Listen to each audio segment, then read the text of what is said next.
Ji, binomial experiment is an experiment that has four properties. That is, the outcomes of each trial can be classified into two categories: success and failure. And the experiment is repeated a fixed number of times, and the successive trials are all independent, and the probability of success remains constant in each trial.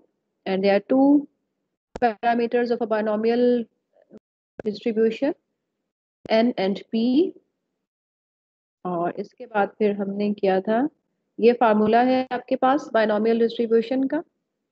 ये जब आपके पास एक experiment binomial experiment हो तो आपने कोई भी number of success अगर फाइंड करनी है तो आप जस्ट एक्स की जगह नंबर ऑफ सक्सेस सब्स्टिट्यूट करके आप उसकी प्रोबेबिलिटी फाइंड कर सकते हैं। ठीक है, लेकिन इसके लिए जरूरी है कि पहले आप क्वेश्चन को देखें कि वो बाइनोमियल एक्सपेरिमेंट है या नहीं।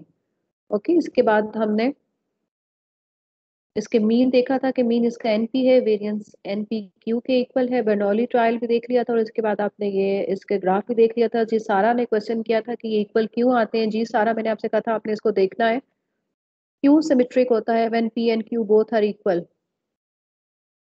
मैम वो हाफ पे आ जाता है ना 0.5 पे कि वो हाफ करेक्ट है और हाफ मतलब हाफ सक्सेस है और हाफ फेलियर है। बेसिकली फेलियर और सक्सेस एक दूसरे के कॉम्प्लीमेंट हैं। जब आपके पास जीरो सक्सेस है, इसका मतलब है कि आपके पास अगर इसमें 5 तो 5 फेलियर्स हैं, और जब आपके पास 5 सक्सेस हैं तो इसका मतलब है 0 फेलियर्स हैं। ठीक है, और दोनों इक्वल हैं प्रोबेबिलिटीज, तो यहाँ से आपके पास दोनों सिमेट्रिक बनेंगे। ठीक है, ओके मैम। 2 सक्सेसेस का मतलब है 3 फेलियर्स हैं, और 3 फेलियर्स का मतलब है कि 3 सक्सेसेस का मतलब है 2 फेलियर्स हैं, और यहाँ पे 2 नजर आ रहा है ये मैंने, और 2 सक्सेसेस का मतलब है कि 3 फेलियर्स हैं, और दोनों की प्रोबेबिलिटी रिमेन द सेम। तो इसलिए आपके पास यहाँ से the both sides this graph is symmetrical. इस तरीके से आप उसको भी देख सकते हैं। तो बाद क्वेश्चन नंबर 1 तो मैंने ये यहाँ पे हिंट्स दी हुई है, क्वेश्चन नंबर 2 पे भी हिंट्स है, लेकिन इसको हम देख लेते हैं क्योंकि मैंने थोड़ा सा डिफरेंस आपको बताना था बाइनोमियल एक्सपेरिमेंट का। और बाकी अगर आप कॉम्बिनेशन पे लेते हैं और अगर एक पर्टिकुलर सीक्वेंस लेते हैं, if on the average rain falls on 12 days in every 30, find the probability that the rain will fall on just 3 days of a given week. The first 4 days of a given week will be fine and the remaining wet. Yes, ये binomial distribution है, इसमें हमारे पास n किसके equal है, probability of outcome of success क्या है हमारे पास, success हम इसको रखेंगे रेन विल फॉल। ठीक है, वेट डे को हम सक्सेस रखेंगे, तो सक्सेस की प्रोबेबिलिटी क्या है इन एवरी 30 डेज। तो ये कितना हो गया 2/5, तो क्यू हमारे पास हो गया 3/5 के इक्वल। ओके, और इसके बाद फिर हमारे पास आ गया कि n क्या होगा,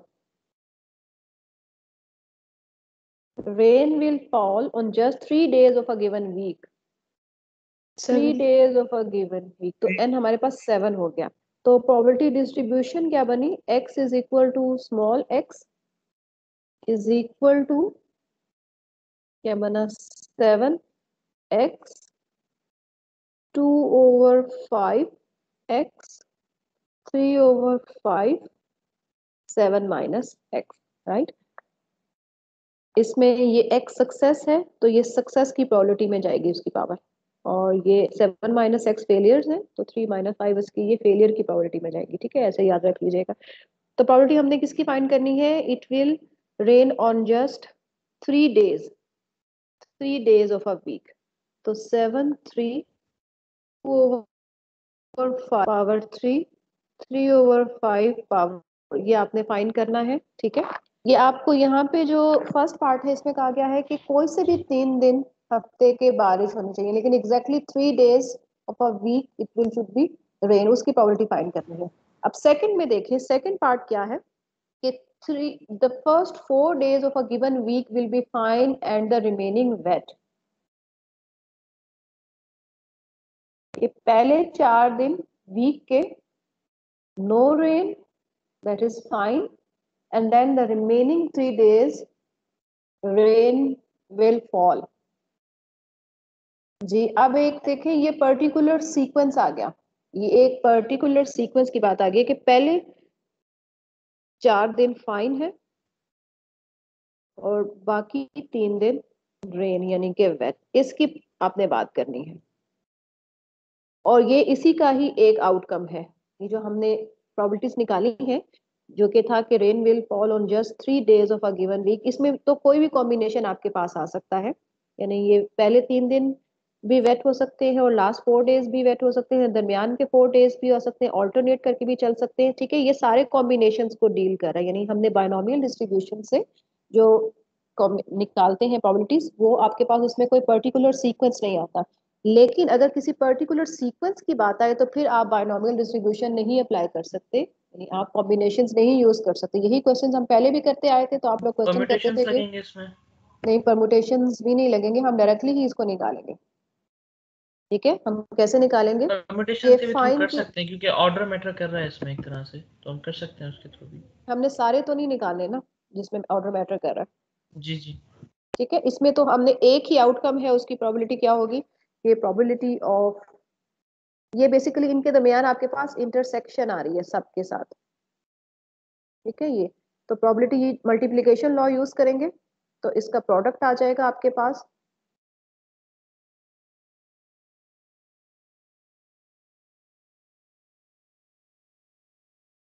ठीक है, ये प्रोडक्ट आ जाएगा और सबका आप लगाएं, यहाँ पे यूज करें। फाइन होने की 3/4 और यहाँ पे है ये वेट होने की है 2/5 का क्यूब। तो ये आपने निकालेंगे। अब इसमें ये एक एक्स्ट्रा फैक्टर आ रहा है, ये उस नंबर को शो कर रहा है कि इसमें कितने कॉम्बिनेशंस हैं, जो कि जिसमें 3 दिन बारिश होती है और 4 दिन जो है वो ड्राई रहते हैं, जबकि ये एक पर्टिकुलर सीक्वेंस को डील कर रहा है। जब आप एक पर्टिकुलर सीक्वेंस निकालते हैं कि ये सीक्वेंस है कि जिसमें ऑर्डर ये होना चाहिए, ये ऑर्डर होना चाहिए, तो फिर आप बायनोमियल डिस्ट्रीब्यूशन नहीं निकालेंगे बल्कि आप उसको डायरेक्टली प्रोबेबिलिटीज के साथ कैलकुलेट करेंगे। ठीक है, तो इस चीज का ख्याल रखना है आपने। तो यहाँ पे मैंने एक यही चीज बतानी थी, ये क्वेश्चन यहाँ पे हुआ भी है।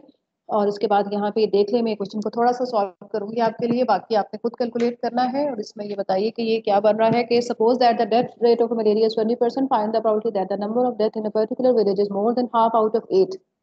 यस, 5 से ऑनवर्ड होगा, 5 से 8 तक हम लोग करेंगे इसको। पहले देखें कि एन क्या है। एन 8 होगा मैम हमारे पास। एन 8 है और पी क्या है इसमें? P probability 0.20। of success, which is over here the success is death, और वो है 0.2। और हमारे पास probability distribution क्या बनी फिर? binomial distribution है ये, which is 8x 0.2 power x और 0.8 पावर 8 माइनस x। और हमें क्या फाइंड करना है? प्रोबेबिलिटी ऑफ x की वैल्यूज कहाँ से कहाँ तक है? x की वैल्यू कहाँ से होगी? 0 डेथ हो सकती है, 1 2 अप टू 8 डेथ्स हो सकती है। जी, पावर डेथ कहाँ से कहाँ तक फिर हम करेंगे? मैम 5 से 8 तक करेंगे हम लोग।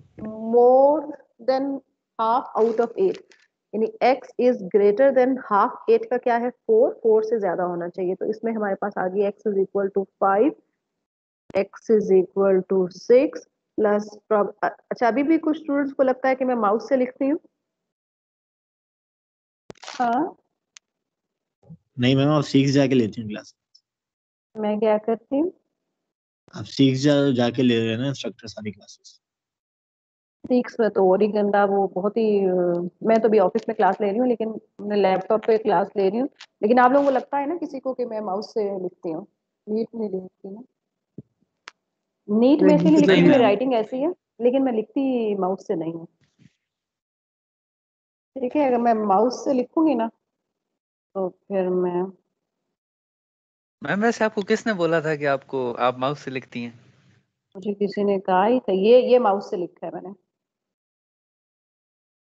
और ये देख लेंगे कितना टाइम लगता है, शायद आप में से किसी को कितना टाइम। ब्रैकेट देखें कहाँ पहुंच गया ये हाँ शाहजेब, अप्रैल में खुल जाएगी इंशाल्लाह। मार्च में वैक्सीनेशन हो रही है और अप्रैल में खुल जाएगी। मैम पाकिस्तान में तो जल्दी नहीं आने वाली वैक्सीन। हाँ जी, वो तो उन्होंने कह दी कि 22-23 में आएगी, लेकिन मैं क्या कह सकते हैं। वही क्वेश्चन 4 आपने देखना है, ठीक है, करना है उसको मुझे सेंड करिएगा। क्वेश्चन नंबर 5 हम जल्दी से देख लेते हैं, वैसे जो आप कर ही लेंगे। Random variable x is binomially distributed with mean 3 and variance 2. Find the probability distribution of x and also draw the graph of distribution function. ठीक है, हमें पहले से गिवन है कि ये binomially distributed है और इसका मीन है मेरे पास। मीन इक्वल होता है binomial distribution का np के इक्वल, which is 3, और वेरिएंस है n पी क्यू के इक्वल विच इज 2। अब मुझे इसमें से एन और पी फाइंड करने हैं। तो एन और पी मैं कैसे फाइंड करूंगी कि मैं सेकंड इक्वेशन को डिवाइड करूंगी बाय द फर्स्ट इक्वेशन। तो I will get Q is equal to 2/3। Q जब 2/3 आ गया तो P is equal to 1 minus Q, so this is 1/3। ये 1/3 आ गया। इसके बाद नेक्स्ट क्या होगा कि इस p को मैं यहाँ पुट करती हूँ फर्स्ट इक्वेशन में, is equal to this implies n is equal to 9. So my probability of binomial distribution is this 9x 1/3 x 2/3 9 minus x। और वैल्यूज x की क्या होंगी 0 1 2 अप टू 9। और हमें क्या फाइंड करना है, प्रोबेबिलिटी डिस्ट्रीब्यूशन हो गई। अब हमने डिस्ट्रीब्यूशन फंक्शन फाइंड करना है। डिस्ट्रीब्यूशन फंक्शन है डिस्क्रीट के केस में, तो ये 0 से स्टार्ट करेंगे 1 2 अप टू 9 तक जाना है।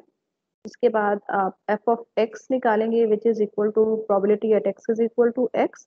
प्रोबेबिलिटीज आप कैलकुलेट करेंगे 0 की, यानी कि इस फार्मूले में आप 0 पुट करेंगे, फिर 1 पुट करके यहाँ वैल्यू लिखेंगे। जो जो वैल्यूज आएंगी वो आप यहाँ लिखते जाएंगे। और इसके बाद आप capital f of x calculate करेंगे which is probability of x less than small x, वो यहाँ कैलकुलेट करेंगे, कैलकुलेट करके लिखेंगे। ठीक है। इसके बाद आपने ग्राफ बनाना है जो कि यहाँ पे x होगा और यहाँ पे डिस्ट्रीब्यूशन फंक्शन कैपिटल F, और आप यहाँ पे प्लॉट करेंगे इसको। ठीक है, 0 से शुरू हो रहा है, जहाँ तक भी जाएगा। ओके स्टूडेंट्स, ग्राफ कैसा होगा इसका?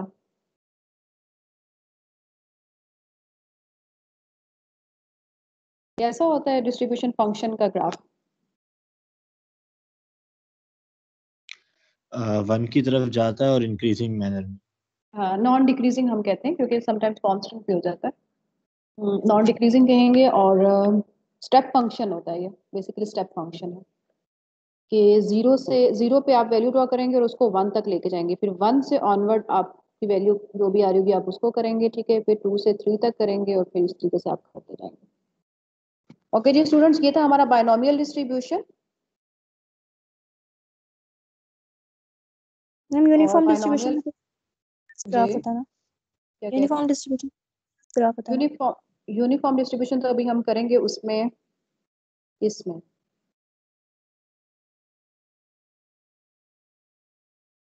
यूनिफॉर्म डिस्ट्रीब्यूशन तो हमने किया नहीं था पहले।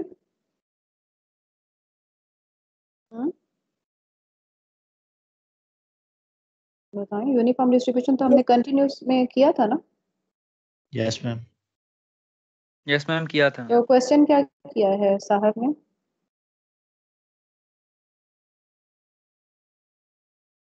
मैम मैं कह रही थी, आपने कहा था ना कि ये डिसकंटिन्यूअस होगा, ये जो भी ग्राफ एफ एक्स का होगा। तो मैं पूछ रही थी कि जो यूनिफॉर्म होता है, यूनिफॉर्म डिस्ट्रीब्यूशन होती थी, उसके अंदर हम लोगों के पास कंटिन्यूअस ग्राफ आ रहा था एफ एक्स का। यूनिफॉर्म का जो ग्राफ था ये तो डिस्ट्रीब्यूशन फंक्शन का ग्राफ है ना। ठीक है, distribution function, there is a difference between distribution function and probability distribution, right? वो उसका क्यूमुलेटिव डिस्ट्रीब्यूशन होता है जो प्रोबेबिलिटी डेंसिटी। और दूसरी बात ये कि uniform distribution which is a continuous distribution. Okay, और वो पीडीएफ का ग्राफ है, yes ma'am. Probability density function का। ठीक है, तो वो आपने डिफरेंस जरा ज़हन में रखना है इसको कि distribution function is different, probability density probability distribution of discrete random variable और probability density function of a continuous random variable, okay, वो डिफरेंट होगा। ओके जी, हाइपरजोमेट्रिक डिस्ट्रीब्यूशन हम बात करते हैं। ये भी बहुत आसान है, सारे क्वेश्चन हमने पहले सिर्फ इसको एक दफा देखना है कि हाइपरजोमेट्रिक डिस्ट्रीब्यूशन क्या है। बेसिकली पहले देखते हैं कि हाइपरजोमेट्रिक एक्सपेरिमेंट क्या है। नाम सुना है कभी हाइपरजोमेट्रिक एक्सपेरिमेंट का आप लोगों ने?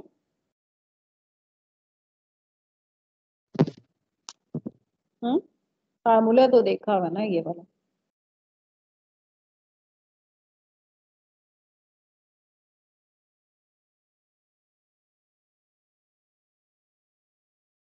ओके जी, हाइपरजोमेट्रिक डिस्ट्रीब्यूशन, जैसे हमने बायनोमियल एक्सपेरिमेंट की बात की है, बायनोमियल डिस्ट्रीब्यूशन की जब बात की, तो बायनोमियल डिस्ट्रीब्यूशन में आपके पास प्रोबेबिलिटी चेंज नहीं होती। ट्रायल्स और इंडिपेंडेंट, राइट? ट्रायल्स आपके इंडिपेंडेंट होते हैं, यानी आप अगर उसमें सैम्पलिंग कर रहे हैं यानी ड्रॉज कर रहे हैं तो वो विद रिप्लेसमेंट होंगे। लेकिन कुछ सिचुएशंस ऐसी भी होती हैं प्रैक्टिकल लाइफ की, जब आपने क्वालिटी टेस्टिंग करनी है, क्वालिटी एश्योरेंस करनी है, इलेक्ट्रॉनिक टेस्टिंग करनी है, तो आप एक लॉट में से एक सैंपल ड्रॉ करते हैं और टेस्ट करते हैं कि whether the items are defective और नॉट, ठीक है। तो अगर आप लॉट में से ये डिसाइड करते हैं कि आप 10 सैंपल ड्रॉ करेंगे और उनमें से कितने डिफेक्टिव आएंगे, 2 डिफेक्टिव आएंगे, तो आप पूरी लॉट को रिजेक्ट कर देंगे।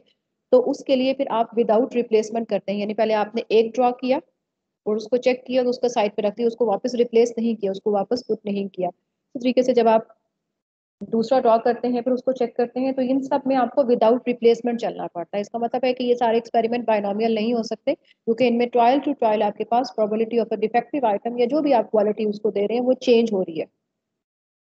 तो हमें मूव करना पड़ता है एक ऐसे एक्सपेरिमेंट की तरफ जिसमें जो कि विदाउट रिप्लेसमेंट को होल्ड करता है, जिसमें आपकी probabilities of each trials change हो रही है, तो उसको हम बाइनोमियल से नहीं डील करते। जैसे बाइनोमियल में अब आपके पास टॉसिंग ऑफ अ कॉइन में ये रिप्लेसमेंट है या विदाउट रिप्लेसमेंट है?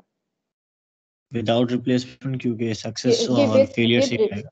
विद रिप्लेसमेंट है ना विद बाइनोमियल। रिप्लेसमेंट, हाँ हाँ विद रिप्लेसमेंट प्रोबेबिलिटी है, सेम। क्योंकि जब आप एक दफा हेड आ गया तो दूसरी दफा हेड आने का चांस भी वही होगा, क्योंकि दूसरी दफा हेड भी आ सकता है। तरीके से जब आप डाई को एक दफा रोल करते हैं तो अगर 6 आ गया तो दूसरी दफा रोल करते हैं तो भी 6 आ सकता है, 6 आपने निकाल नहीं लिया उसमें से। तो वो सारे जितने भी थे ये आपके पास विद रिप्लेसमेंट थे। लेकिन अगर हम विदाउट रिप्लेसमेंट की बात करें तो फिर आपको आगे मूव करना पड़ता है और देखना पड़ता है हाइपरज्योमेट्रिक एक्सपेरिमेंट की तरफ। और हाइपरज्योमेट्रिक एक्सपेरिमेंट में फर्क ये है कि आप इसमें विदाउट रिप्लेसमेंट करते हैं, जिससे प्रोबेबिलिटीज आपकी चेंज हो जाती हैं और ईच ट्रायल यानी सक्सेस की प्रोबेबिलिटी चेंज हो जाती है। हाइपरज्योमेट्रिक एक्सपेरिमेंट का जो नाम है वो बेसिकली हाइपरज्योमेट्रिक सीरीज से आया है। हाइपरज्योमेट्रिक स्पेशल फंक्शंस में हम मैथमेटिशियंस पढ़ते हैं कि हाइपर जैसे बाइनोमियल एक्सपेरिमेंट या बाइनोमियल डिस्ट्रीब्यूशन थी, वो बाइनोमियल उसका जो फार्मूला था वो वही था जो बाइनोमियल थ्योरम की टर्म्स हैं। इसी तरीके से हाइपरज्योमेट्रिक के फार्मूला बेसिकली आप उसके साथ जो सिमिलरिटी बनती है वो हाइपरज्योमेट्रिक सीरीज की बनती है, जो basically in terms of hypergeometric functions होता है। तो ये बहुत कॉम्प्लिकेटेड सा है, मैं इसको दिखाऊंगी नहीं आपको, देखा हुआ भी नहीं है, बाइनोमियल तो आप यूज करते आए हैं। So hypergeometric distribution is closely related to the binomial distribution. However, for the hypergeometric distribution, the trials are not independent and the probability of success changes from trial to trial. Trial to trial change हो रही है। तो हमने करना क्या है? अब हमने ये करना है कि we have a population, हमारे पास एक बड़ी सी लॉट है जिसमें कुछ आइटम्स हैं प्लेस, ऑब्जेक्ट्स हैं प्लेस किए हुए हैं हमने, और इन ऑब्जेक्ट को कहते हैं कि दे हैव सम फीचर, कोई क्वालिटी है उनके अंदर जिसमें हमारा इंटरेस्ट है। जैसे कि वो डिफेक्टिव आइटम्स हो सकते हैं, हो सकता है कि वो उनका एक कलर ऐसा हो या उनकी क्वालिटी कुछ इस तरह से हो। और we can divide it into 2 parts then. इस लॉट को हम 2 कैटेगरीज में डिवाइड कर सकते हैं। एक वो objects which have that quality, which have that feature, और एक वो ऑब्जेक्ट जिनमें वो फीचर नहीं है। Okay, if I have n objects in this population और k वो फीचर्स हैं, हमने स्पेसिफाई कर दिया कि k ऑब्जेक्ट्स वो हैं जिनमें वो फीचर्स हैं या क्वालिटी है या सक्सेस है।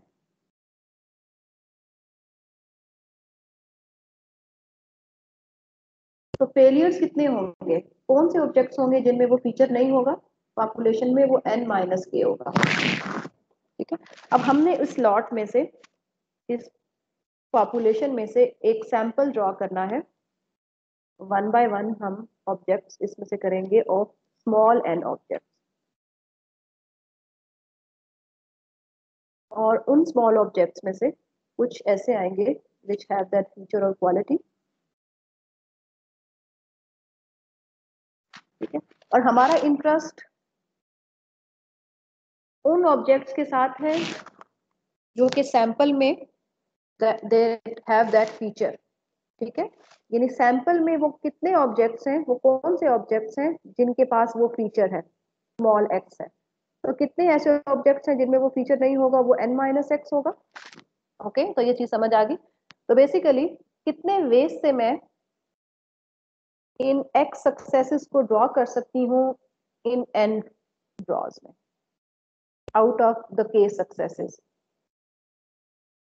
कितने वेज हैं जिससे मैं ये स्मॉल x यानी objects with that feature in that sample draw कर सकती हूँ फ्रॉम दो objects with that feature in the population. कितने वेज हो सकते हैं कि मैं x सक्सेसेस निकाल लूं इन sample from k successes in the population? कितने वेज हो सकते हैं, कितने आउटकम्स बनेंगे? वो बनेंगे, क्या बात है, कोई जवाब नहीं दे रहा, वो बनेंगे kx, यानी k ऑब्जेक्ट में से मैंने x ऑब्जेक्ट निकाले तो वो मुझे इतने कॉम्बिनेशंस देंगे। और निकालने तो मुझे n है, निकालने तो मुझे n है, तो मेरे n माइनस x ऑब्जेक्ट दूसरे आ जाएंगे और वो कहाँ से सिलेक्ट होंगे? वो n capital N minus k से सिलेक्ट होंगे।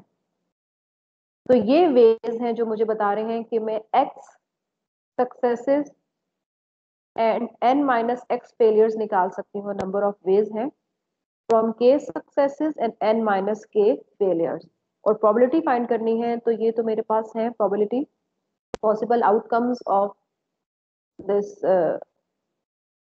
जो मेरा कंसर्न है जिनके साथ वो है फेवरेबल आउटकम्स है। और टोटल आउटकम्स कितने होंगे कि आपने पॉपुलेशन में से एक स्मॉल साइज सिलेक्ट करना है।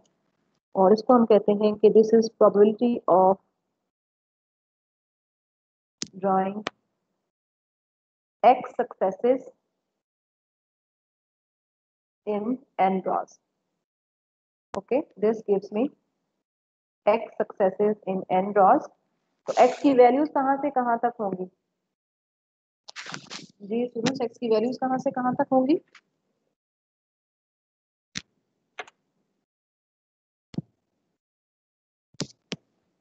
हो सके तो 0 1 2 से n तक या k तक?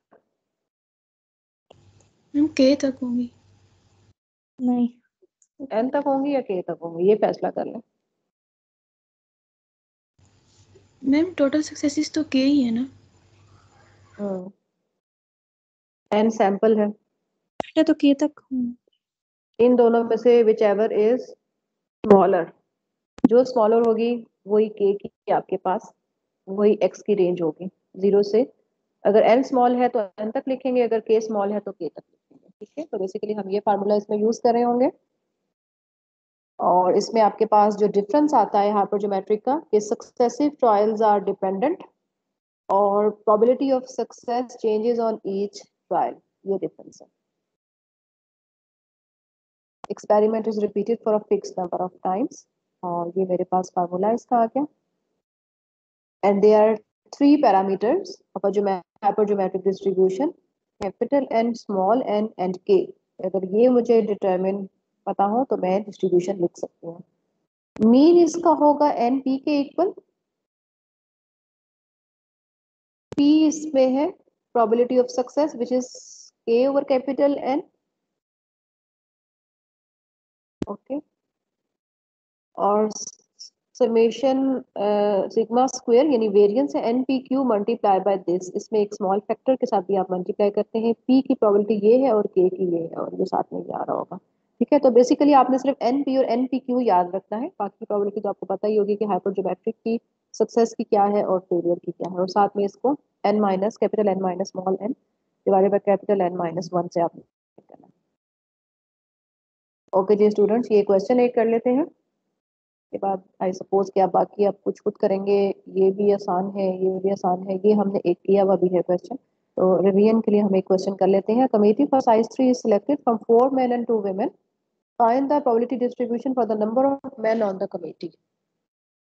Yes. क्या है इसमें कैपिटल N? मैं क्वेश्चन था आपसे 6। स्मॉल n क्या है इसमें? 3 का सैंपल हमने सिलेक्ट करना है, और इसमें हमारा आउटकम ऑफ इंटरेस्ट क्या है? Number of man. ठीक है, सुजी तो मैम। के क्या होगा? जी जी मैम ये जैसे क्वेश्चन हमारे पास आते हैं तो हमें क्वेश्चन में स्पेसिफाई किया जाएगा कि हम लोग इसको ये जो हमने बायनोमियल से करना है या नॉर्मल वगैरह से करना जी है। बिल्कुल, ये खुद देखना होगा, ये खुद देखना होगा। ठीक है मैम। ठीक है ना, तो ये आपको खुद देखना पड़ेगा। ओके जी, ऊपर क्या आएगा फिर हमारे पास? 4 में से कितने मेन सेलेक्ट करने हैं आपने? x, और 2 में से कितने मेन सेलेक्ट करने हैं आपने? यहाँ पे क्या आएगा? 3 माइनस x, ओके, और यहाँ पे क्या आएगा? 6, 3। और x की रेंज क्या होगी? x की रेंज क्या बनेगी भाई? हम 0 से 3।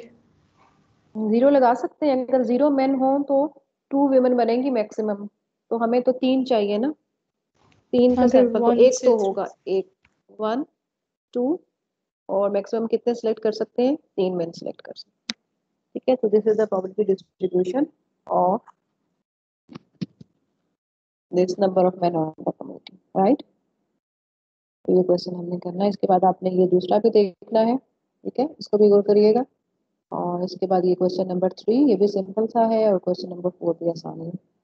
ठीक है स्टूडेंट्स, ये आज का लेक्चर था जिसमें हमने हाइपरज्योमेट्रिक की बात की। हाइपरज्योमेट्रिक एक्सपेरिमेंट आपने कब यूज करना है? आप देखेंगे कि अगर ये एक्सपेरिमेंट इन प्रॉपर्टीज को होल्ड कर रहा है तो फिर आप यूज करेंगे, और फिर आप उसमें हाइपरज्योमेट्रिक का फार्मूला यूज करेंगे। अगर आप देखेंगे कि विद रिप्लेसमेंट है तो, और बायनोमियल एक्सपेरिमेंट की क्वालिटीज होल्ड कर रही है, प्रॉपर्टीज होल्ड कर रही है, कंडीशन सेटिस्फाई हो रही है, तो फिर आप उसमें बायनोमियल का फार्मूला यूज करेंगे। इसके बाद नेक्स्ट 2 है पॉइसन और ज्योमेट्रिक, वो हम नेक्स्ट लेक्चर में करेंगे।